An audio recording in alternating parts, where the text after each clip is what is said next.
바로 2조의 포문을 열 기업을 만나보도록 하겠습니다.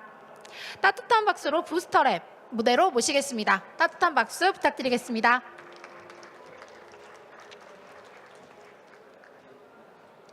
안녕하십니까. 주식회사 부스터랩의 박종혁 이사입니다. 네, 피칭 진행하도록 하겠습니다. 입장 티켓의 디지털 전환으로 관람 시장에 새로운 변화를 제공합니다. 부스터랩입니다. 부스터랩은 2022년 5월에 설립이 되었고요. 일단 부스터랩이 지향하는 사업은 기존에 있었던 지류 티켓을 디지털 전환, NFC 기반의 디지털 티켓으로 전환을 하여서 입장 관리 솔루션인 제로 솔루션 사업, 그리고 디지털 티켓을 활용한 제로 플러스 앱 사업을 팬 플랫폼 사업을 진행하고 있습니다. 저희가 설립한 이후 지금 약 2년 동안 크고 작은 공연에서 약 200만 장 정도의 디지털 포토 티켓을 제공하였고 현재 사용을 확대해 나가고 있습니다. 저희 산업 영역이고요.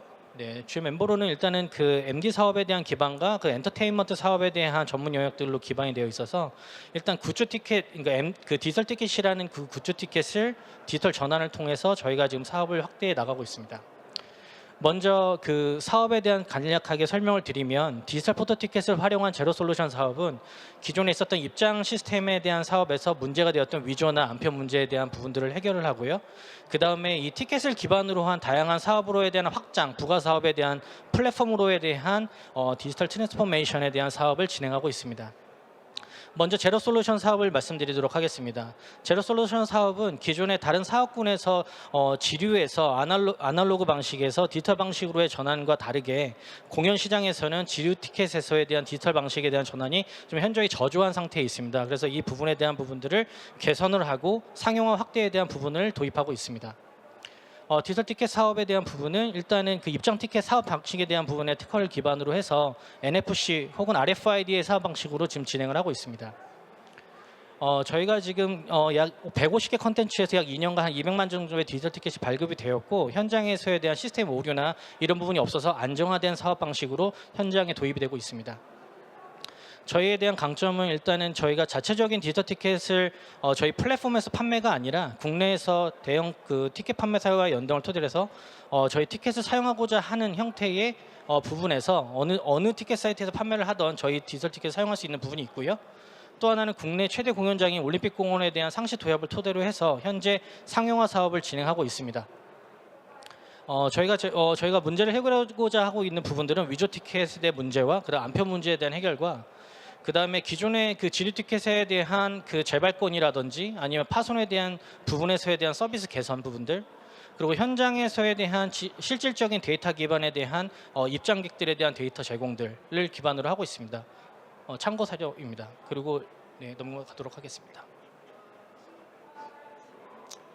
네, 그래서 일단 저희 디지털 티켓 자체에 대한 소재는 지금 현재 PVC 소재로 되고 있어서 ESG에 대한 이슈가 있는 상황에서 저희가 옥수수 전분인 소재인 PLA에 대한 재질로 일단은 친환경 소재에 대한 티켓 제공 역시도 지금 진행 예정에 있습니다. 다음은 저희가 티켓을 기반으로 한 제로 플러스 사업에 대해 설명을 드리도록 하겠습니다. 입장만이 아닌 티켓을 기반으로 해서에 대한 다양한 사업으로의 확장을 토대로 해서 티켓이 있는 관람자들이 저희 제로 플러스 앱을 통해서 다양한 부가 서비스 확대 그리고 다양한 그 아티스트들과에 대한 인터랙티브가 가능한 서비스라고 보시면 될 것 같습니다. 해당 앱의 주요 사용은 일단은 본인 인증을 위한 그 본인 인증 등록, 그 다음에 스페셜 컨텐츠, 그 다음에 현장에서 티켓을 기반으로 한 다양한 서비스에 대한 간소화 부분들, 그 다음에 지오를 기반으로 한 공연장에 대한 생태계 확장에 대한 서비스 확대를 목표로 하고 있습니다. 해당 자료는 일단 참고 자료를 지금 올려놓은 부분이고요. 그래서 일단은 저희 그 제로 플러스의 베타 서비스를 가장 잘 사용한 G.O.D 아티스트의 사례를 봤을 때 저희가 이 앱을 베타 서비스로 제공했을 때에 대한 부분에서도 일단은 그 유입률에 대한 부분들도 되게 좀 현저히 눈에 띄게 좋았던 그 사례가 있어서 일단은 저희 사업에 대한 유입률은 분명히 가능할 수 있을 거라고 판단되고 있습니다. 해당 서비스는 일단은 세 가지 방식으로 제공될 예정입니다. 일단 저희가 제로 플러스라는 하나의 브랜드에 대한 제공을 통해서 제공이 될 예정에 있고요. 또 하나는 원티어급 회사들이 보유하고 있는 팬더 플랫폼에 저희 서비스가 제공될 예정에 있습니다. 또 하나는 저희가 사스 형태로 플랫폼이 없는 회사들에게 저희 제로 플러스 서비스를 제공함으로써 저희 그 디지털 포토 티켓을 활용한 다양한 사업 형태에 대한 소비자의 그 입장 및 다양한 그 소비 형태까지도 저희 쪽에서는 컨트롤할 수 있을 것 같습니다. 그래서 저희가 지금 현재 진행하는 사업 방식은 그 페이스 1단계인 티켓에 대한 상용화를 집중하고 있고요. 페이스 2단계는 제로 플러스에 대한 다양한 부가 서비스 확대를 통한 사업 확장, 그다음에 세 번째로는 NFC 기반에 대한 라이프스타일 연계를 토대로 해서 티켓에 대한 기반이 입장만이 아닌 다양한 사업 확대로에 대한 형태로 지금 목표를 하고 있습니다. 저희 사업은 2024년에 사업 확장에 대한 집중을 하고 있고 25년부터 글로벌 시장에 진출, 그다음에 26년에 제로 플러스에 대한 확대, 그다음에 27년에 그 시장에서에 대한 저희가 갖고 있는 다양한 사업적 생태계를 제공하는 걸 목표로 하고 있습니다. 저희가 현재 지금 진행하고 있는 사업에 대한 부분들은 꾸준히 성장하고 있고요. 저희가 지금 목표로 하고 있는 부가 사업에 대한 부분들이 좀 더 많이 확대될 부분을 목표로 하고 있어서 2027년에는 저희가 좀 사업에 대한 확장성이 좀 더 집중될 수 있을 거라고 판단되고 있습니다. 관람 입장을 위한 티켓이 아닌 다양한 서비스를 테이크할 수 있는 플랫폼으로 성장하고 있는 문화 사업에 대한 사업을 더욱더 부스트업하도록 하겠습니다. 감사합니다. 부스터랩이었습니다. 네, 멋진 발표 잘 들었습니다. 이어서 저희 평가위원분들과 질의응답 진행해 보도록 하겠습니다. 말씀 잘 들었고요. 네. 이게 아주 기술적으로 이게 구현이 굉장히 어렵거나 뭐 이런 맞습니다. 것들은 아니기 때문에 맞습니다. 결국은 핵심은 시장에서 누가 더 먼저 정유. 파트너십 또는 얼라이언스 등등을 확보하는 게 핵심일 텐데 네. 지금 생각하시는 타겟 클라이언트들은 어떤 부분이 있는지 일단 궁금하고 네. 또 두 번째는 굳이 국내 시장에서 사실 경쟁이 되게 치열할 텐데 글로벌 저희가 행사잖아요. 그러면 굉장히 뒤에가 있단 말이에요. 글로벌 시장 진출에 대한 부분들이. 그걸 굳이 그렇게 뒤에 놓아야 될 이유가 있을까? 이게 기술적으로 사실은 네네. 한국보다는 글로벌 시장에서 할 수 있는 거 더 많을 수도 있을 것 네, 같은데 네. 두 가지 좀 대답해 주시면 감사합니다. 일단은 저희의 그 집중적인 그 사업 파트너십은 일단 티켓 판매 사이트, 그 다음에 컨텐츠를 갖고 있는 컨텐츠 홀더들이 저희 B2B 사업에 대한 핵심적 사업 파트너라고 보시면 될 것 같고요. 그 다음에 이 티켓에 대한 사용 여부를 조금 더 집중할 수 있는 부분들은 어떻게 보면은 좀 공연장에서 우리는 이 티켓을 사용하여야만 너희들의 컨텐츠를 좀 우리가 수용할 수 있다, 이런 형태에 대한 그 파트너십이 형성될 수 있을 것 같습니다. 그래서 다시 말씀드리면은 그 베뉴를 갖고 있는 그 베뉴사, 그 다음에 컨텐츠를 갖고 있는 컨텐츠 홀더, 그 다음에 티켓을 판매할 때에 대한 협조할 수 있는 티켓 판매사, 이렇게 세 가지 형태의 파트너십을 형성하는 게 일단 집중이었고요. 말씀하신 것처럼 기술적인 어려움보다는 저희가 이 사업에 대한 확장성과 그 다음에 주도권을 갖고 가는 게 중요했기 때문에 저희가 이 사업에 대한 부분들을 좀 더 그렇게 파트너십을 확장하는 데 집중을 하였습니다. 그리고 조금 부가적 그러면 사실은 비슷한 유의 서비스를 제공하는 업체들이 그 산정된 파트너들과 다 관계를 맺으려고 사실 들어갈 텐데 본인들만의 그러면 밸류는 뭐죠?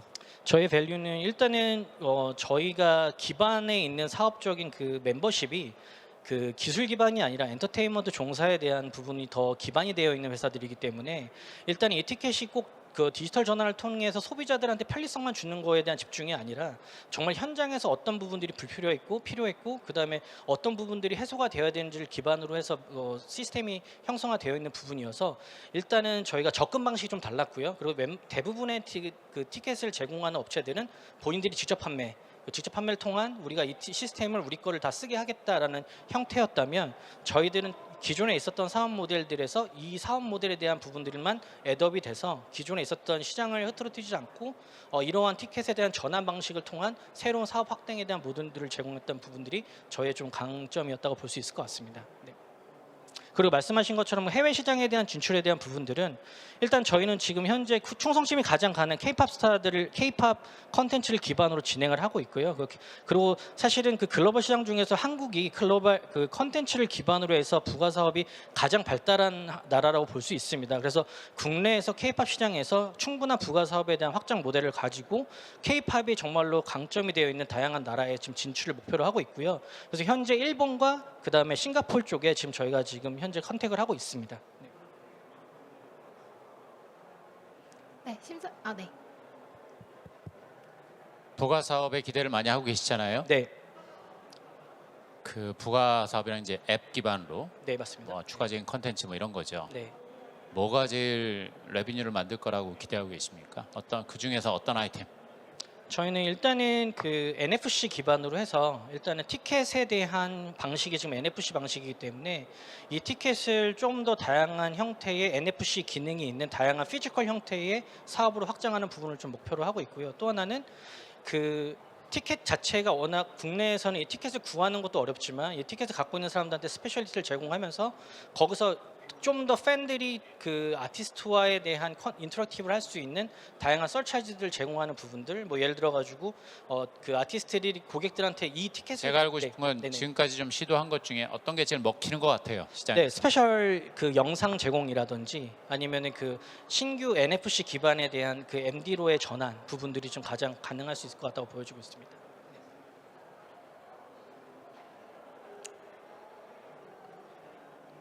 대표님 발표 잘 들었습니다. 네, 감사합니다. 한마디로 비즈니스를 어떻게 정의를 할 수 있을까요? 컨텐츠 비즈니스인지 아니면 입장을 도와주는 그런 디지털 뭐 엔트런스를 할 수 있는 솔루션인지 네, 맞습니다. 네. 어떤 거를 지향하시는지 같은 질문인 것 같아요. 네. 대표님. 저희는 후자 쪽이 더 가깝고요. 저희는 기존에 있었던 국내 컨텐츠 사업에 대한 부분에서 부가 사업에 대한 확장성이 굉장히 지금 이제 포화 상태이기 때문에 이러한 새로운 형태의 입장이라는 충성 고객을 기반으로 해서 이 고객들을 그대로 온라인으로 끌고 와서 여기서 좀 더 다양한 사업으로에 대한 확장을 줄 수 있고 새로운 방식에 대한 부가 서비스를 제공할 수 있는 새로운 운동장을 하나 만드는 게 저희의 좀 핵심 목표라고 볼 수 있을 것 같습니다. 네. 포토카드로 입장을 하는 대신에 네. 그냥 애플페이나 그 QR 코드 느낌으로 입장을 할 수 있게끔 할 수 있나요? 저희는 QR 코드 방식은 현장에서 위조나 아니면은 좀 디바이스 자체에 대한 문제가 통신적 장애가 생겼을 때에 대한 입장에 대한 불편함이 있기 때문에 저희는 핸드폰 자체에서도 원래 기반의 NFC 기반에 대한 핸드폰에 정보를 입력해서 입장하는 방식까지는 가능할 수 있다 보여지고 있습니다. 알겠습니다. 감사합니다. 네, 감사합니다. 네. 네, 질의응답 잘 들었습니다. 멋진 발표 진행해주신 부스터랩에 다시 한번 큰 박수 부탁드리겠습니다.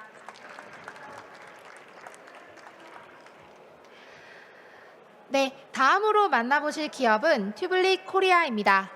네, 튜블릭 코리아 따뜻한 박수로 맞이해 주시길 바랍니다.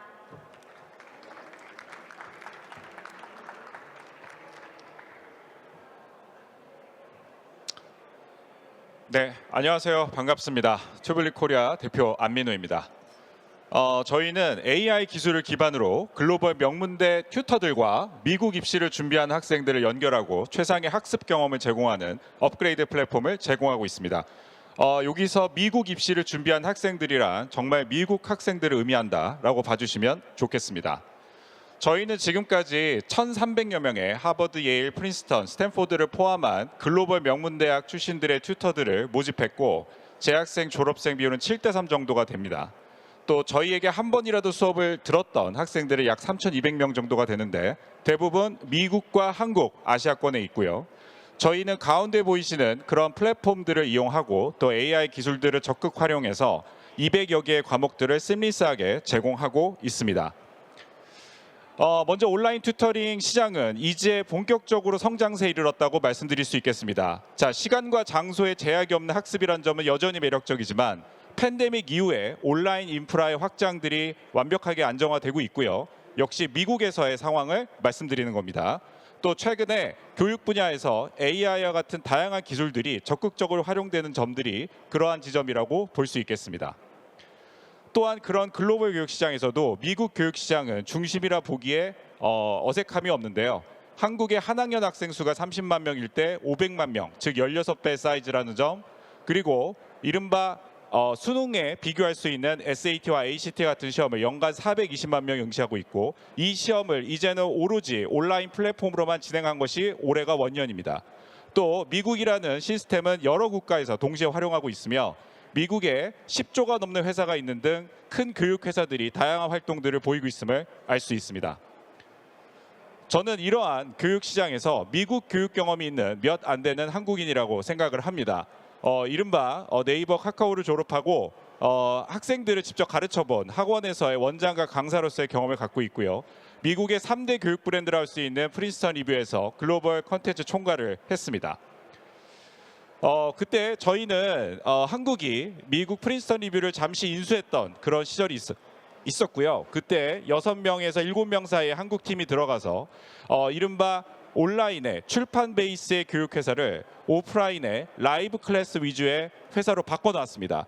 특히 그 여러 가지 결과물들이 있겠지만 왼쪽 하단에 보이시는 2주 완성반이라든지 또는 만점 환급반이라든지 또 저희가 오른쪽에 얘기하고 있는 튜터링 클래스와 같은 부분들이 본격적으로 미국에서 성과 베이스의 교육 서비스가 우리가 있네. 그리고 거기에 소급하는 이른바 아시안 아메리칸 세그먼트가 있음을 저희는 발견했습니다.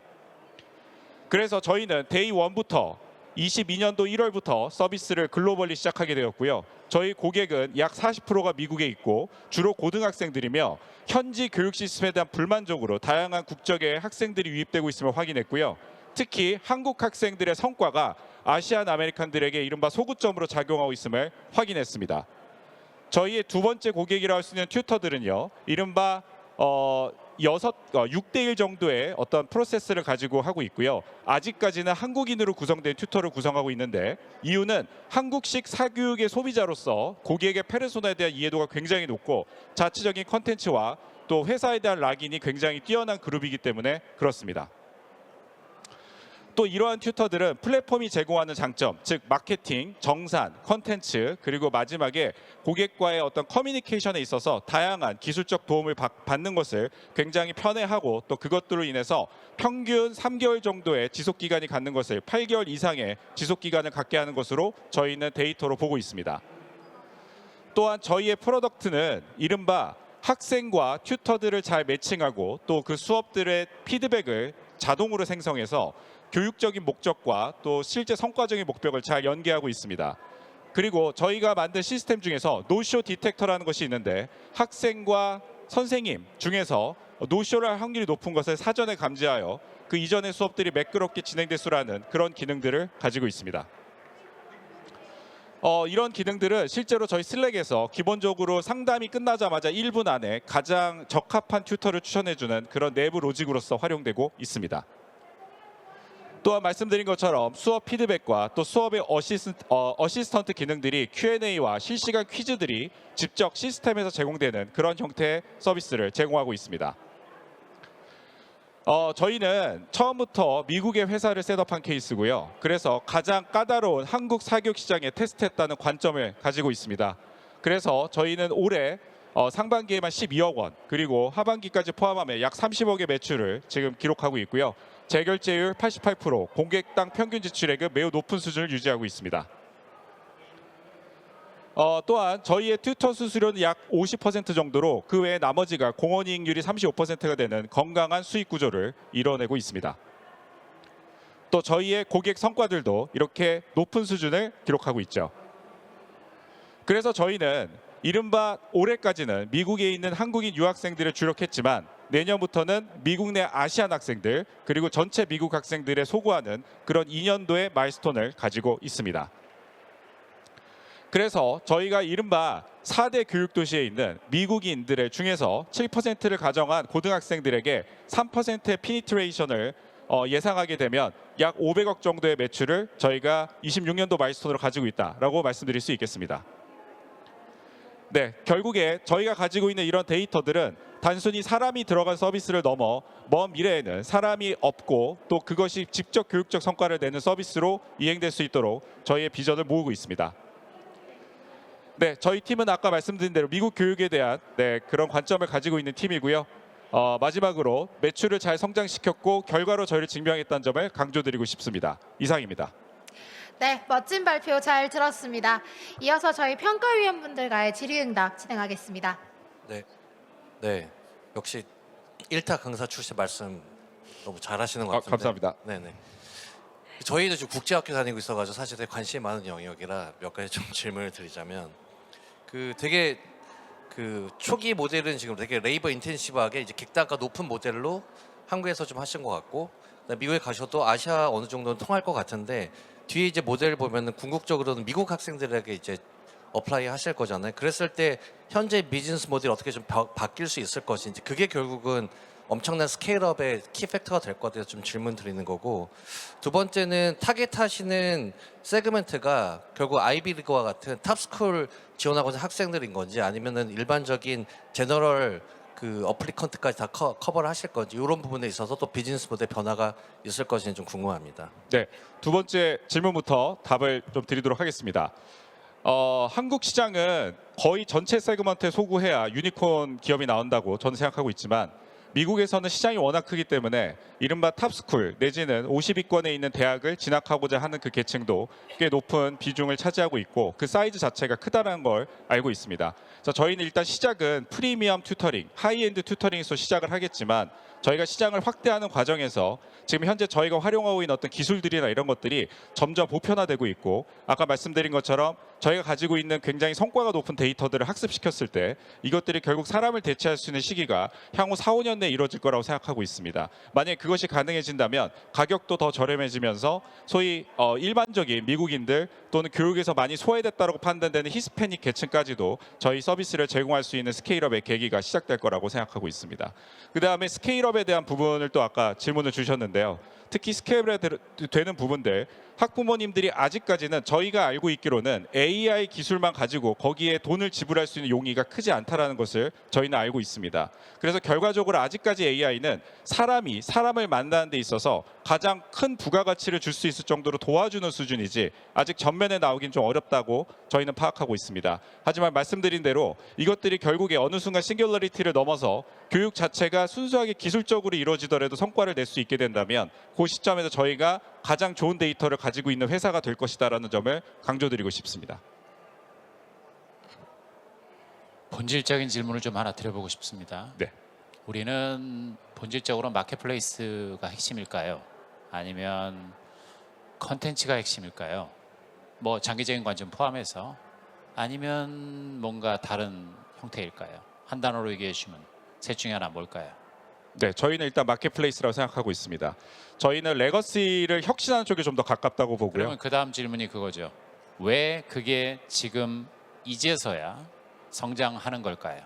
네, 아까 말씀드린 대로 이제 미국은 이제 온라인 인프라에 대한 많은 안정성들이 이제 확보되어 있고 이른바 재택근무를 통해서 부모님 세대들이 이른바 자기 자식들에게도 온라인으로서 뭔가 교육을 했을 때 그것이 성과를 낼 수 있겠다라는 어떤 심리적 허들이 많이 낮아진 상태입니다. 그리고 아까 말씀드린 것처럼 미국의 가장 중요한 시험 SAT가 올해부터 모바일 버전으로만 시행되고 있기 때문에 그럼 그런 타이밍이 크다고 봅니다. 마켓플레이스에서 죄송해요. 예. 시간이 워낙 아, 네, 짧으니까. 네, 마켓플레이스에서 우리가 결국은 비즈니스 모델이 핵심이잖아요. 예.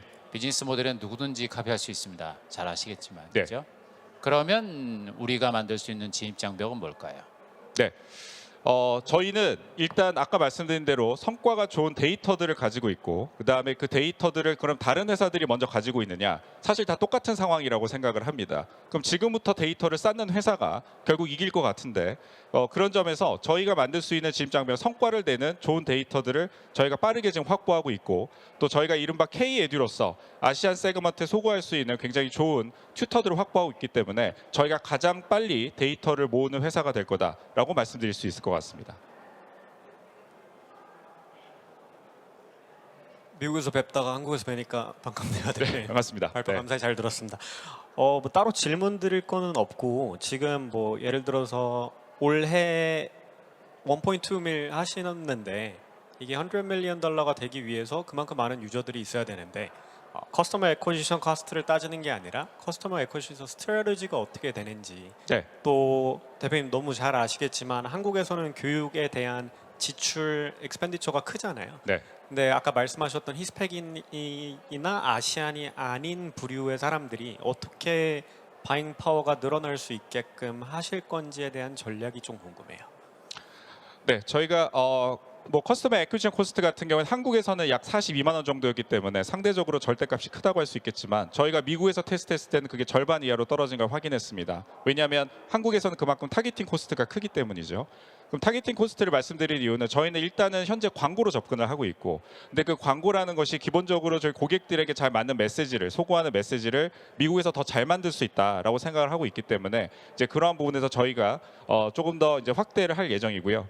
그리고 말씀드린 것처럼 저희가 생각하는 세그먼트는 미국 내 전체로 크게 잡아봐야 15% 정도인 것 같습니다. 근데 15%라는 양 자체도 어마어마하기 때문에 일단 거기에 집중할 생각이지만 말씀드린 것처럼 히스패닉과 교육에 소외된 계층까지 이것들을 확대할 수 있으려면 좀 더 많은 데이터와 더 많은 AI 기술의 진보가 있어야 될 거라 생각하고 있습니다. 하지만 그 기간이 별로 길 거라 생각 안 들고요. 그래도 4, 5년 사이에는 이런 것들이 많이 보편화되고 저희가 쓸 수 있는 수준의 기술들을 저희 내재화할 수 있을 거라고 생각하고 있습니다. 네. 네, 질의응답 잘 들었습니다. 네, 멋진 발표 진행해주신 튜블랙 코리아에 다시 한번 큰 박수 부탁드리겠습니다. 네, 감사합니다. 이쪽으로 나오시면 됩니다. 네, 그럼 다음 기업 소개시켜드리도록 하겠습니다. 세 번째로 만나보실 기업은 큐빅입니다. 그레이스박스? 그레이스박스인가요? 네. 네, 세 번째로 만나보실 기업은 그레이스박스입니다. 큰 박수로 그레이스박스를 맞이해 주시길 바라겠습니다.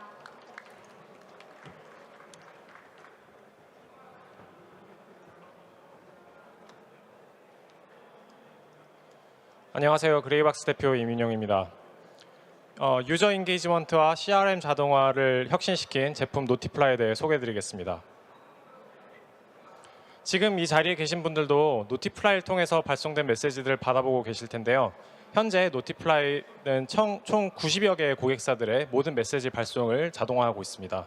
대표적인 고객사로 위즈위드, 스윙, IM택시, 코빗, 닥터나우, 두잇 이런 다양한 기업들의 메시지 자동화를 노티플라이가 도와주고 있습니다. 모든 기업들은 고객과의 소통을 위해서 이런 카카오톡, 문자, 팝업, 푸시, 이메일 이런 다양한 메시지들을 활용하고 있습니다. 하지만 기업 입장에서 생각해보면 이런 메시지들을 제작하고 발송하는 데 굉장히 많은 인력과 시간이 낭비되고 있습니다.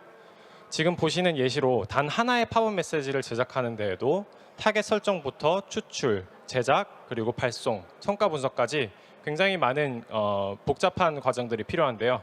단 하나의 팝업 메시지를 자동화하는 데에도 약 77만 원의 비용이 소요됩니다.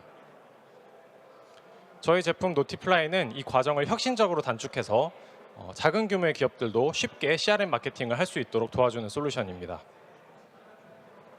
3분 안에 메시지 기획부터 제작, 발송까지 노티플라이는 이 과정을 굉장히 쉽게 할 수 있도록 실시간 개인화 메시징에 필요한 타이밍, 타겟팅, 그리고 내용 설정을 굉장히 정교하고 직관적으로 할 수 있도록 도와주고 있습니다. 예를 들어서 장바구니에 상품을 담은 뒤에 구매하지 않고 있는 고객에게 자동으로 실시간으로 쿠폰 메시지를 발송할 수가 있습니다. 그리고 팝업이나 이메일에서 필요한 다양한 메시지들을 노티플라이를 통해서 쉽게 제작할 수 있습니다. 저희가 제공하는 다양한 템플릿들을 통해서 담당자들은 개발자의 도움 없이도 이런 메시지들을 쉽게 제작하고 발송할 수 있습니다. 그리고 이런 메시지 캠페인들의 발송 현황과 성과 분석도 쉽게 확인하실 수가 있습니다. A/B 테스트를 통해서 어떤 메시지 내용이 고객들에게 더 반응이 좋고 재구매를 유도한지도 쉽게 확인하실 수가 있습니다. 저희와 같은 솔루션을 고객관리 마케팅 솔루션, CRM 마케팅 SaaS라고 분류하는데요. 이 시장은 매년 36%씩 굉장히 빠르게 성장하고 있습니다. 성장 요인을 생각해 보면 기존에는 문자로 이루어졌던 비즈니스 메시징 시장이 채널이 다양해지면서 카카오톡, 팝업, 푸시, 그리고 글로벌리는 라인이나 왓츠앱 등 다양한 메시지 채널을 통해서 고객과 소통할 수 있기 때문이고, 그리고 상대적으로 디지털 광고의 효율이 많이 떨어지게 되면서 CRM 마케팅의 효율이 더 부각되고 있기 때문입니다. 노티플라이는 온라인 스몰 미디엄 비즈니스를 위해 특화된 CRM 솔루션으로 성장해 나갑니다. 국내에서 많은 기업들이 브레이즈라는 미국 솔루션을 활용하고 계십니다. 하지만 브레이즈는 비용이 굉장히 비싸고 복잡해서 사용이 어렵습니다. 그래서 소규모 중견규모 기업들은 사실상 단체 메시징밖에 할 수 없는 상황이고, 저희 노티플라이는 이런 기업들도 쉽게 CRM 마케팅을 할 수 있도록 최적화된 솔루션입니다. 노티플라이를 통한 고객과의 소통량도 굉장히 빠르게 증가하고 있습니다. 지금 보시는 화면은 노티플라이 월별 메시지 발송량인데요. 저희가 출시한 지 약 1년 반 만에 누적 메시지 약 2억 건을 발송을 했습니다. 고객사들은 노티플라이로 간편한 발송 외에도 업무 효율 증가, 그리고 고객 이탈률 감소 이런 다양한 효과들을 경험하고 계십니다. 저희는 월 기본 이용료와 발송 과금 모델을 합친 그런 매출 구조를 형성했습니다. 그래서 굉장히 빠르게 매출이 상승하고 있고 월 활성 사용자 5만 명 기준으로 평균 약 100만 원의 반복 매출이 발생되고 있습니다. 노티플라이는 고객의 가장 큰 페인 포인트인 발송을 해결하는 것으로 시작을 했습니다. 저희는 장기적으로는 이 고객 관리 캠페인의 기획부터 발송, 성과 측정까지 이 전 과정을 자동화하는 엔드투엔드 솔루션으로 성장할 계획입니다. 그래서 여기서 생성형 AI를 활용한 캠페인 기획부터 성과 예측, 그리고 실시간 최적화 이 모든 부분들을 저희 팀의 데이터 전문성을 통해서 고도화해 나갈 계획입니다. 저희는 2026년 기준 연 반복 매출 100억 원 달성을 목표하고 있습니다. 초기에는 모바일 앱 서비스들 중심으로 시장 점유율을 높여가는 것에 집중하고 있고 그 이후로는 일본을 중심으로 아시아 진출을 계획하고 있습니다. 저희 팀은 최고의 데이터 프로덕트를 만들어가는 팀입니다. 저는 스탠포드 통계학 박사를 졸업하고 에어비앤비와 뱅크샐러드에서 고객을 대상으로 하는 서비스들에서 이제 경험을 쌓아서 지금 현재 그 고객 관리를 데이터 기반으로 할 수 있는 그런 솔루션을 이제 그려나가고 있고 그리고 저희 팀에서는 토스, 쿠팡, 에이블리 등 빠르게 성장하는 스타트업들에서 경험을 가진 정예 멤버들이 노티플라이를 만들어가고 있습니다. 지금까지 노티플라이였습니다. 감사합니다. 네, 멋진 발표 잘 들었습니다. 그럼 이어서 저희 평가위원분들과 질의응답 진행해 보도록 하겠습니다. 약간 먼 미래 얘기일 수도 있는데요. 궁금해서요. 아시다시피 AI와 젠 AI가 지금 CRM 시장도 완전히 바꿀 거다라는 얘기를 하고 있잖아요. 대표님 회사 입장에서는 어떨 거라고 보세요? 몇 년 내에 우리가 변화를 해야 될 거다? 내지는 현재 비즈니스 모델이 앞으로도 10년은 유지될 거다? 어떻게 생각하세요? 저희 노티플라이에서도 이미 AI 기능들을 활용하고 있고 이런 것들이 실제로 그 저희 주요 유저들인 마케터들의 이제 업무 효율을 많이 이제 올려준다고 생각하고 있습니다. 하지만 저는 정말 솔직하게 말씀드리면은 이건 그냥 어떤 저희 이제 CRM 마케팅에 필요한 기능들을 조금 더 이제 고도화해서 제공할 수 있는 정도의 어떤 툴의 관점으로 저는 생각하고 있고. 이 툴을 어떻게 더 활용해서 저희 서비스의 밸류를 높일까 이 관점으로 생각을 하고 있고 저희의 코어 전략 중에 하나라고 생각하지만 그게 이제 정말 미래를 바꿀 거다까지는 아직 저도 이제 확신이 없는 상태입니다. 제 질문은 약간 좀 브로드한 질문이었는데 과연 이 젠 AI가 현재 CRM 어프로치 우리가 리치아웃하는 거잖아요, 그죠? 고객한테 푸시해서 물건 사세요, 리치아웃하는 방법론 자체를 바꿀 수 있지 않을까라는 얘기들을 하고 있거든요. 그 관점에서 혹시 어떤 걸 보고 계신지 정말 업계에 계시니까 제가 몰라서 여쭤보는 거예요. 저도 사실 그런 부분들에 대해서 기대는 많지만 아직은 많이 초기인 상황인 것 같고요. 아직 마케터들은 조금 더 본인이 높은 자유도를 요하고 본인이 기획한 것들을 테스트하고자 하는 부분이 더 강한 것 같아서 저는 아직까지는 조금 더 보조적인 역할로 이제 AI들이 많이 활용될 수 있지 않을까 정도의 기대를 가지고 있습니다. 발표 감사히 잘 들었습니다, 대표님. 국내에 어떤 시드 단계였나 프리시드의 회사 비슷한 걸 한번 검토를 한 적이 있어요. 아마 B로 시작하는 데랑 어떤 식으로 좀 다른지 그런 그러니까 국내 컴페레이터랑 어떻게 차별성이 있는지 그런 부분 좀 여쭤보고 싶고요. 지금 현재 있는 비즈니스 모델은 대표님도 알고 저도 알고 이게 유니콘 레벨로 가기나 아니면 IPO로 가기에 굉장히 무리가 있는 모델이잖아요. 수익성 자체가. 이런 지금 MRR이 100만 원이라고 그러셨나요? 고객당 100만 원입니다. 총 MRR 얼마세요? 저번 달에 9,700만 원이었습니다. 9,700만 원을 900억으로 바꿀 수 있는 그러니까 추후에 확장성 가능한 엑스텐드 모델은 어떤 식으로 디벨롭을 하실 건지 나중에 세일스포스처럼 그런 식으로 플레이를 하실 건지 헙스팟처럼 그런 액트를 하실 건지 좀 궁금해요. 큰 그림이. 일단 네, 첫 번째로 경쟁사 관련된 질문 주셨는데요. 저희는 CRM 마케팅 중에서도 지금은 모바일 앱 서비스들의 저희 아이디얼 커스터머 프로필입니다.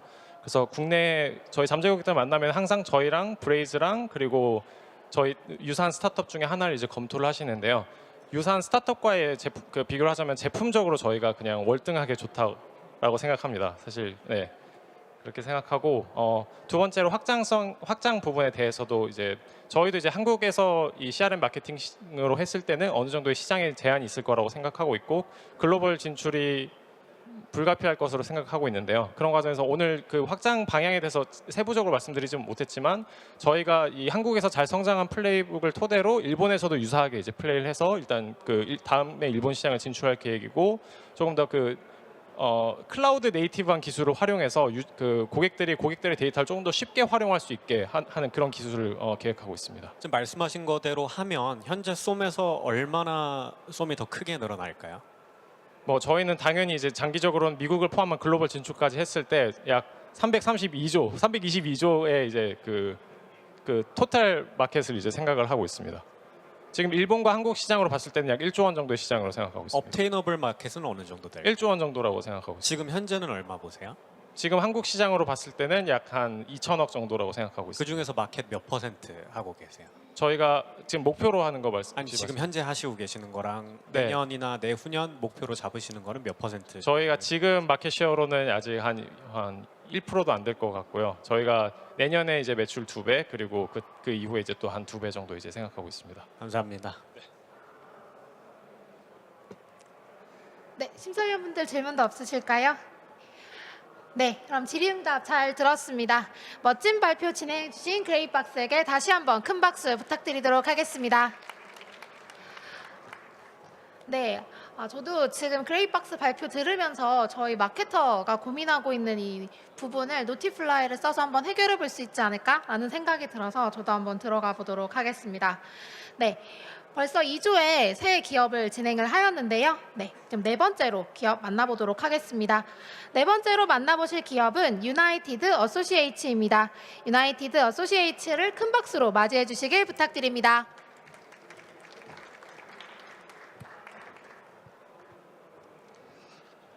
네, 안녕하십니까. 미래의 기술을 연구하여 인류 교육의 진화와 교육기회의 평준화를 위해서 진심을 다하고자 하는 비전을 가진 유나이티드 어소시에이츠 대표 임재원입니다. 현재 세계적으로 대두되고 있는 영어 교육의 문제점은 미비한 영어 듣기, 말하기, 읽기, 조성 환경입니다.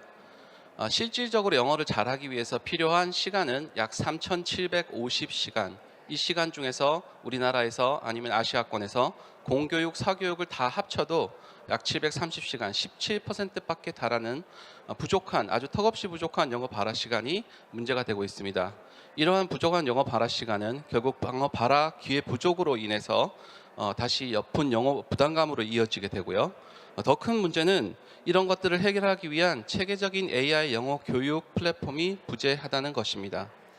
저희는 이러한 부분을 해결하기 위해서 의사소통 중심의 CLT 언어 교수 학습법을 기반으로 해서 국제 표준 기반의 커리큘럼과 컨텐츠를 이용하고 이를 학생들이 글로벌 역량 강화를 위해서 영어 발화 시간을 확보하는데 하는 솔루션을 만들었습니다. 그래서 학생들이 부담 없이 몰입하고 공감 영어 대화를 시간과 장소와 적은 비용으로 할 수 있는 엘라스쿨이라는 플랫폼을 만들었습니다.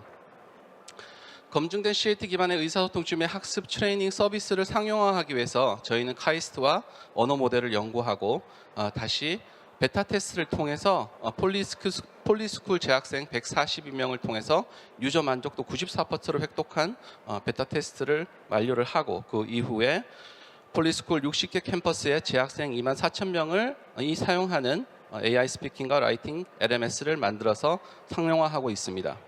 그리고 그 이후에 그 기술을 기반으로 저희는 AI 영어 친구 엘라스쿨을 만들고 지난 8월 달에 런칭을 하였습니다. 그리고 현재는 카카오 연화도와 함께 공동 사업 AI 리얼톡 성인용 영어 앱을 개발하였습니다. 엘라는 영어 회화 언제 어디서나 잘할 수 있게 잘할 때까지 재미있게라는 슬로건을 기반으로 3D 메타버스 환경에 1:1 영어 대화 트레이닝 생성형 AI 대화 기술을 사용하고 있습니다. 엘라의 스크린샷인데요. 여러 가지 기능들을 가지고 있고 그 기능을 기반으로 엘라와 대화를 나눈 후에 그 대화를 기반으로 해서 문법적으로 틀린 부분을 정확하게 짚어주고 수정해주고 그리고 유저가 그 말한 대화를 기반으로 해서 피드백을 주고 그리고 데이터를 보여주게 됩니다. 저희 회사의 기술적인 차별점은 능동적인 대화를 위해 AI 멀티 모달리티를 사용하는데요. 사용자의 학습 태도와 환경을 분석하고 그리고 초개인화된 기억 기반 대화를 위해서 LLM 파인 튜닝과 레그 검색 증각 생성을 사용하게 됩니다. 그리고 그 대화를 기반으로 다시 감정 분석을 하여 AI 메타 휴먼의 제스처를 만들게 됩니다. 저희 엘라는 기술적인 부분뿐만 아니고 커리큘럼과 컨텐츠도 서울대학교 교육공학팀과 커리큘럼을 만들고 AI 학습 경험을 만들고 미국 현지 교사와 작가가 만든 컨텐츠를 기반으로 커리큘럼이 총 6개의 레벨로 만들어져 있습니다.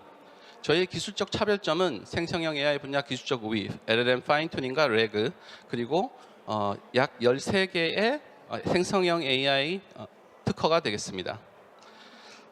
현재와 미래 AI 교육 시장 성장률은 아시다시피 약 연평균 25.2%로 아주 고성장을 하고 있고 경기 침체로 가계의 지출은 감소하고 있으나 교육비 지출은 계속해서 증가하고 있습니다. 저희는 이 기회를 바탕으로 세계 유일의 3D 아바타 메타버스 환경을 1대1 화상, 저희가 경쟁자로 생각하는 1대1 화상 영화에서는 약 1회에 5만 원에서 6만 원에 30분당 1회에 3만 원에서 6만 원 정도의 그 비용이 들어가는 이러한 1대1 화상 영화를 AI 영어 친구와 함께 약 1회당 2천 원으로 낮춰서 저희가 시장을 장악할 예정입니다. 저희가 지금 현재 성장을 하기 위해서 코리아 폴리스쿨과 상품을 출시한 이후에 저희는 B2C 엘라스쿨을 런칭하였고 이 B2C 엘라스쿨을 다시 EBS 초등원 그리고 베트남의 VTC 온라인을 통해서 POC 프로젝트를 현재 진행 중이며 야나오 카카오와 함께 또 공동 사업을 하고 있습니다. 엘라스쿨이 이제 글로벌리 성장하고 나면 내년에는 약 80억 정도의 매출을 예상하고 있고요. 그리고 저희 팀은 이러한 성장을 이뤄낼 수 있는 팀을 구성하고 있습니다. 저는 콜롬비아 대학교 컴퓨터공학부를 나오고 MIT 슬로운 스쿨에 인공지능 비즈니스 수료하였으며 그리고 저희 CTO는 저희 학교의 선배님이십니다. 그리고 저희 CMO는 다양한 마케팅 경험을 가지고 있습니다. 네.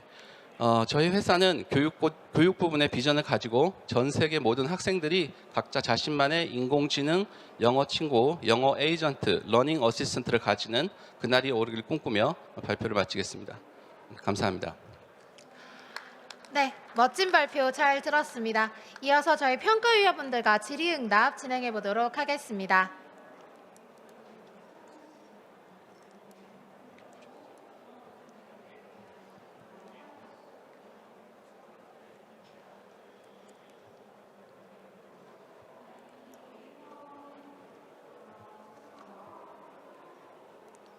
이게 사실 영어는 정말 수십 년간 한국에서 이제 끊이지 않는 토픽이긴 한데 지금 기존에 이제 튜터 베이스의 비즈니스 모델들이 막 있잖아요. 뭐 링글이든 뭐 튜터링이든 있고 그다음에 이제 AI 기업들이 나오고 있는데 네. 이게 결국은 이 기술적 구현, 그러니까 지금 아까 LLM 모델이나 이런 걸 통해서 실제로 AI 그 튜터를 만들어내는 그 부분과 커리큘럼이 또 있잖아요, 사실은. 네. 이 부분 중에 어느 쪽이 더 핵심적인 차별화 포인트가 될지 경쟁에 있어서. 저희가 네. 이제 앱을 만들어 본 결과 커리큘럼과 컨텐츠가 저희의 자산은 될 수 있겠지만 저희보다도 훨씬 오랜 시간 동안 경험을 가진 많은 학교들과 학원들과 그런 이제 커리큘럼 컨텐츠도 있고요. 저희는 기술적으로 원래 저희가 하고자 하는 거는 AI 러닝 어시스턴트. 저희가 요즘 AI 에이전트가 많이 성행하고 있는데 벌티컬 에이전트 중에서 주로 학습에 사용되는, 그래서 진짜 많은 사람들이 이 AI 에이전트가 있으면 어떤 학습에든 영어뿐만이 아니고 사용할 수 있는 그런 AI 에이전트를 만드는 기술에 포커스를 맞추고 있습니다. 그렇게 됐을 때 영어뿐만 아니고 수학, 뭐 과학, 사회 뭐 이런 여러 가지 학습을 일상적인 생활을 하면서 내가 나눈 대화나 내가 학습했던 것들을 모두 기억하고 그걸 나중에 다시 꺼내서 쓸 수 있고, 그래서 저희가 지금 포커스하고 있는 기술이 검색 증강 생성, 그리고 hallucination protection, 그리고 retrieval quality control, 이런 것들에 좀 더 포커스를 맞춰서 좀 더 먼 미래를 바라보며 기술을 쌓고 있습니다.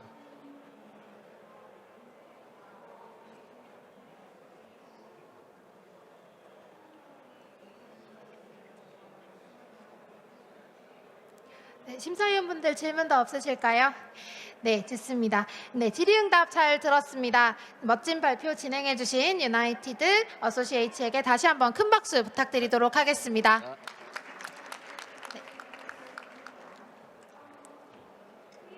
네. 네. 사실 저도 5세 자녀가 있는 아이 엄마로서 영어 교육에 대해 굉장히 고민을 많이 하고 있는데요. 네, 보니까 애니메이션 쪽으로 서비스를 하고 계신 것 같아서 저도 한번 들어가서 한번 보고 싶다는 생각을 했습니다. 네, 다음으로 만나보실 기업 소개시켜 드리도록 하겠습니다. 다음 만나보실 기업은 투니모션입니다. 네, 투니모션 앞으로 모시겠습니다. 힘찬 박수로 맞이해 주시길 바랍니다.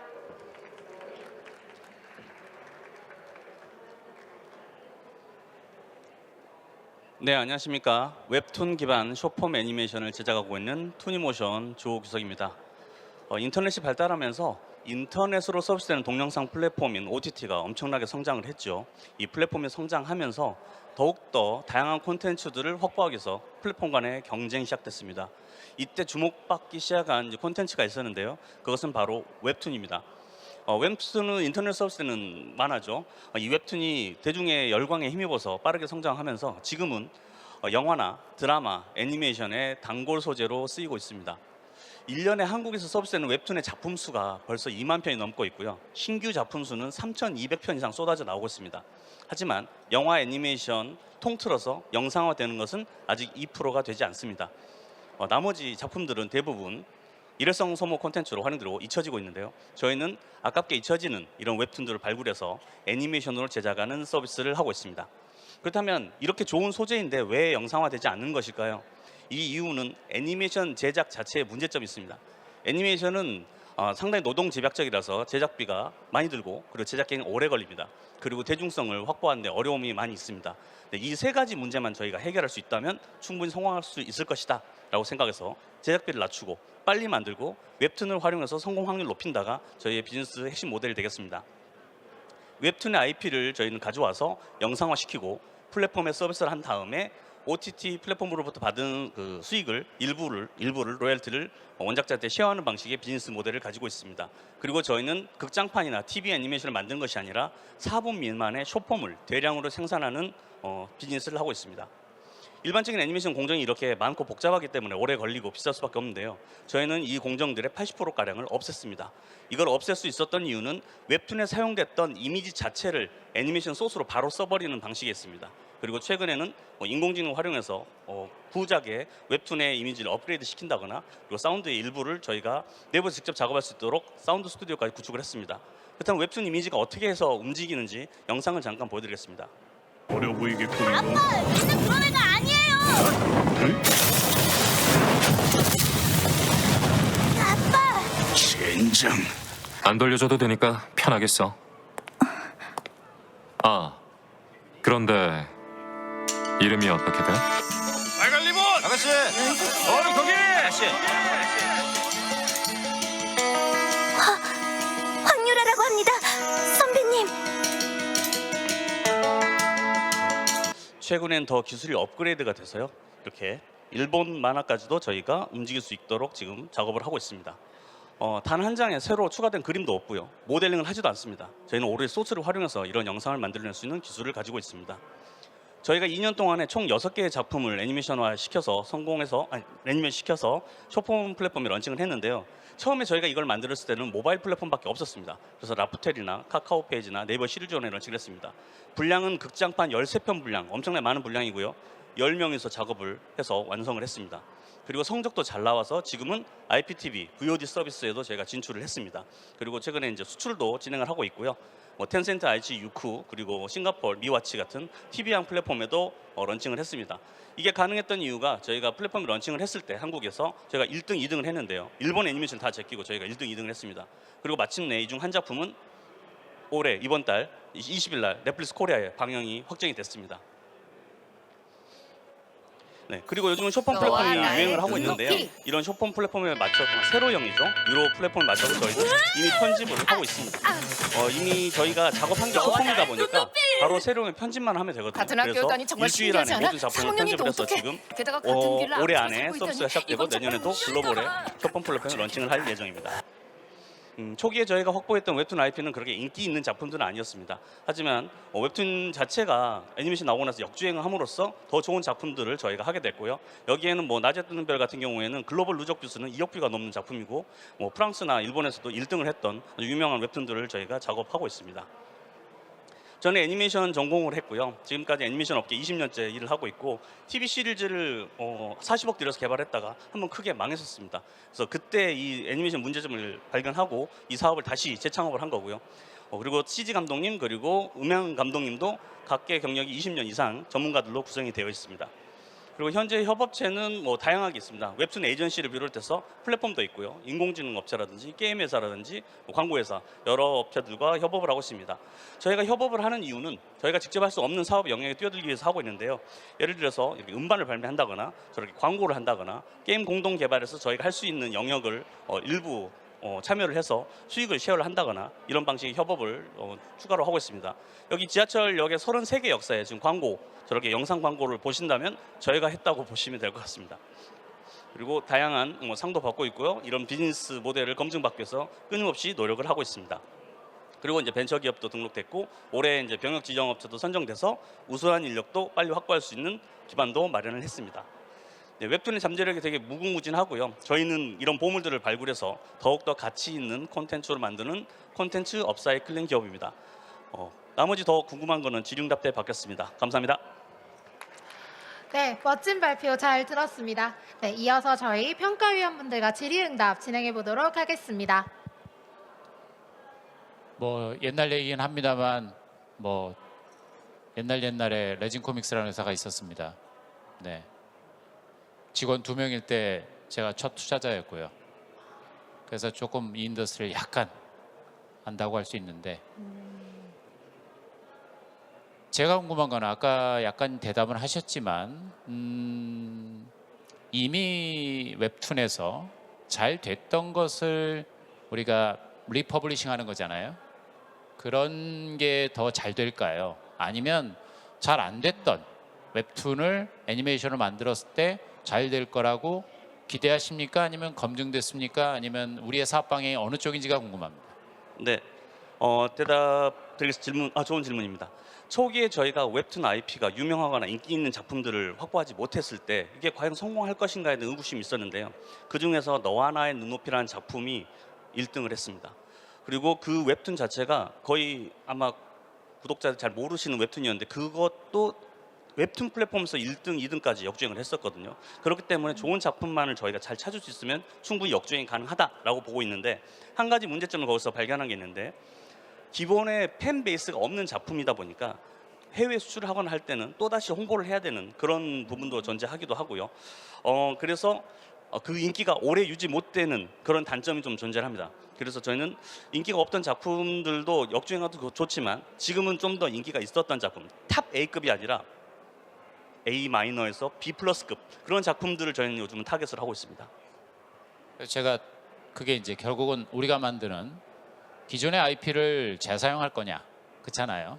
기존 IP를 재사용하는 쪽으로 시장을 포커싱할 거냐, 아니면 어떻게 보면 뭐 아시겠지만 일본 친구들 저 그 뭐 약간 하이브리드한 그 모델을 만들려고 되게 노력했잖아요. 새로운 세그먼트 시장을 만들 거냐. 만약 이 툴이 새로운 세그먼트를 만들 수 있을까요? 아니면 아무래도 그래도 웹툰으로 검증된 것들을 리퍼블리싱하는 쪽으로 더 시장을 키울 수 있을까요? 어떻게 보세요? 저는 새로운 세그멘트 쪽으로 더 갈 확률이 높다고 봅니다. 기존에 있는 웹툰만을 가지고 있는 것은 분명히 한계가 있습니다. 왜냐하면 소재도 비슷한 것들이 너무 많기 때문에 그런 것도 있고요.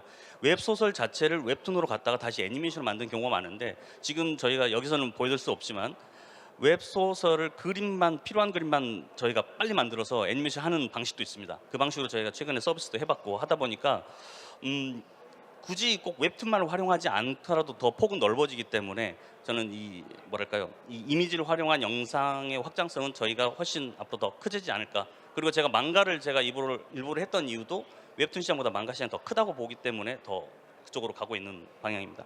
뭐 시간이 좀 있으니까 뭐 비슷한 질문을 더 깊이 있게 해보면, 그래서 저도 그게 궁금한 거거든요.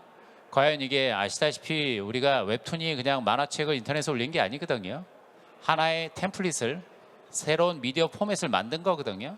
똑같은 얘기로 우리도 좀 저런 애니메이션을 기존의 30분, 40분, 1시간짜리 애니메이션이 아닌 뭔가 새로운 포맷을 만들어야 이게 새로운 시장이라고 할 수 있는 거잖아요. 그런 관점에서 우리가 갖고 있는 어떤 경쟁력이나 뭐 어떤 걸 시도하고 계세요? 저희는 오로지 숏폼만을 만들고 있는데요. 웹툰을 실제로 TV나 극장판으로 옮겼을 때 단점이 두 가지가 존재합니다. 하나는 대형작으로 갈 때는 비용을 엄청나게 쏟아부어서 극장판을 만드는 거고요. 사실 웹툰이 성공할 수 있었던 이유는 재미거든요. 그 재미를 줄 수 있는 시간은 웹툰을 보는 그 짧은 시간 내에 볼 수 있습니다. 근데 저희가 만드는 숏폼은 거기에 가장 최적화되어 있다고 저는 생각하거든요. 그래서 절대로 4분을 넘기지 않는 게, 웹툰은 아무리 뭐 좀 늦게 보면 3분 넘기지 않습니다. 근데 그걸 영상화했을 때 길어지면 호흡이 느려지면서 사람들이 재미를 못 느끼거든요. 그러면 사람들 돈을 쓰지 않습니다. 근데 저희는 이 숏폼에서 돈을 언젠가는 쓸 것이다라는 기대감을 가지고 이 사업을 3년 전에 시작을 했는데, 요즘 숏폼에 사람들이 돈을 쓰기 시작하는 시대가 또 왔고, 그러려면 더 재미를 추구하고 더 자극적으로 빠르게 이 웹툰을 영상화시키는데 저희가 가장 최적화되어 있지 않을까, 그렇게 생각을 하고 있습니다. 전혀 좀 색다른 포맷이라고 보시면 될 것 같습니다. 저희는.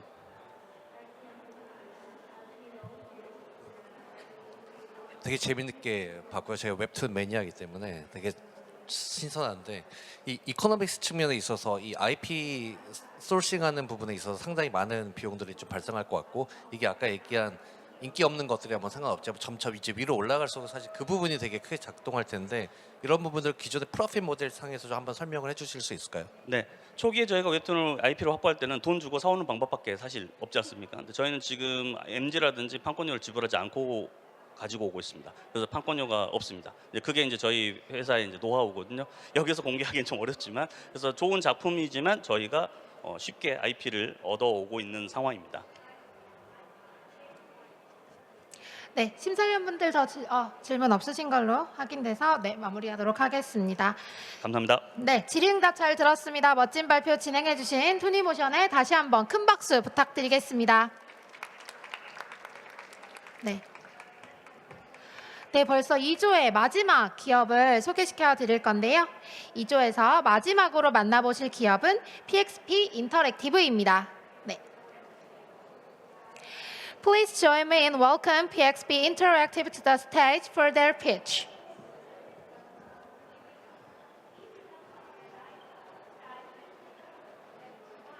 안녕하세요. We're Euro Stories, and we're studios as a platform for multimedia IP adaptation. Recently, I was hooked on a webcomic, and I wanted to learn more about it. But the problem was, the moment the story got good, it went on hiatus. Desperate for answers, I knew it was based on a web novel, but there wasn't an English translation. So I did what any fan would do, and I started translating it word by word, and I couldn't stop myself from imagining the scenes, the characters, the voices, the world in itself. And that's when it hit me. There's so many great stories out there, but they're all locked by language barriers, which is why it's so important that we be able to experience these stories in new and exciting ways. The demand is there, if only there was a way to unlock them. And the more I looked into it, the more I realized just how expensive and how much time it takes to adapt a story into just one other type of medium. That's why we built Euro Stories. We're building an AI-powered platform that's a story studio and storefront so that even individual creators can unlock the full potential of their IP, where creators can easily, affordably, and quickly maximize it, and readers can enjoy their favorite stories in new and exciting ways. And that's why we're starting with translations. Web novels are the best source of IP to adapt because not only are they already formatted for adaptation due to their serial nature, but because of their low production cost, it's a great way to validate and showcase new and bold ideas. The market is huge, it's growing rapidly, and story adaptations tend to do 2.5 times better in sales than original productions. And just look at these two examples. The Girl with the Dragon Tattoo went from 4 to over 100 million copies sold after translations, and most recently, Under the Oak Tree was a Japanese webtoon bestseller and very, very recently, a New York Times bestseller. Webnovel.com, with 3,800 translations, has attracted over 230 million unique overseas visitors. It used to cost a ton of money. Pure human translations would cost upwards of tens of thousands of dollars and takes months at a time just to translate a single volume. With Yoru, you can do all of that in under $100 and in under a day. This makes way for us to be able to enjoy these stories and maximize on rising trends so that it doesn't get lost to piracy and the like. Because of the original cost, existing publishers used to have to cherry pick ideas to showcase to the world. And for AI tools, there were a lot of problems, such as standard technical, logical limitations. There's lost context, there's minimal localization, and also hallucinations. But for us, we take care of all of that. Creators used to only have one way of being able to translate, but now they have a platform where they can facilitate everything. And readers love it, and they pay for our service already. And to do this, we're building a more righteous cycle. We're letting creators use their free tools in order to generate more content, which brings in more readers and which encourages creators to continue using our tools. We take a transaction platform fee based off of this. We want to be able to branch out into other mediums. It used to take a huge team just to be able to do one other type of thing. For an audio drama, you had all of the producers, the visual effects, but now you can do that all on a singular platform.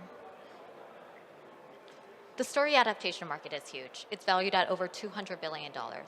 $15 billion of that is adapted digital content from Asia, and we expect our serviceable obtainable market to be $375 million.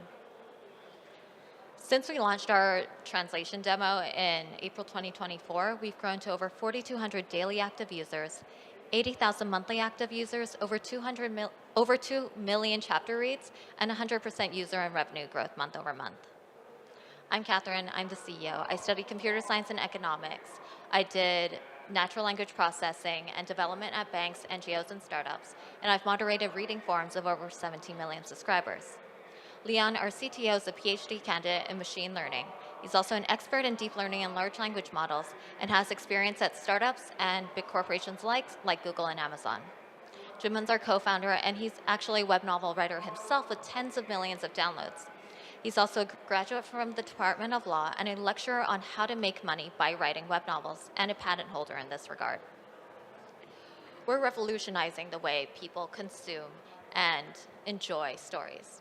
Our tastes are always evolving, so we're capitalizing on all of those trends. Thank you so much. Thank you for the wonderful pitch. Now we will proceed with the Q&A sessions with our judge. Thanks for the presentation. I mean, amazing traction. Is this real? DAU like 4,200, MAU 80,000. Yeah. Are you guys? Yeah. Sorry. Go ahead. Oh yeah. So I want to explain that a little. So basically, we haven't had any marketing up until now. Okay. So all of it's been organic, but because there is such a demand for all of these different works, we've opened up our platform just for anyone to be able to translate and use it, and that's what it's grown up to organically so far. I don't know if I was the one who didn't understand this like company itself. Yeah. But are you defining yourself as a tool or a platform with contents? So a bit of both. So you can kind of think of it like CapCut and TikTok, where CapCut is the tool in order to facilitate a lot of the content for TikTok. So we're both. We operate as both the tool and the storefront for people to sell. Who's your client then? The B2C clients or Naver, Webtoon, or those kind of B2B players? Yeah, so right now we're working with publishers in order to acquire IP, and then in the meantime also individual authors, because the self-published market is especially big in North America, and then the readers are the ones consuming the content in both audio and text form. So later on, you're gonna own the IP, right? Yes. And then users like me, like B2C users, are they gonna transact through your website and you give the content creators the IP cost? Yes, that's exactly what we're doing right now. So normally it works in royalty form, and we pay them an advance beforehand or a different agreement beforehand, and then they collect a portion of our revenue as well. how's your backend working? Is it GPT or which AI? Yeah, so we do a lot of GPT and Claude modifications, and then we're looking to build out our own model, but we also do let you do a lot of localization and customization for yourself. All right, thank you.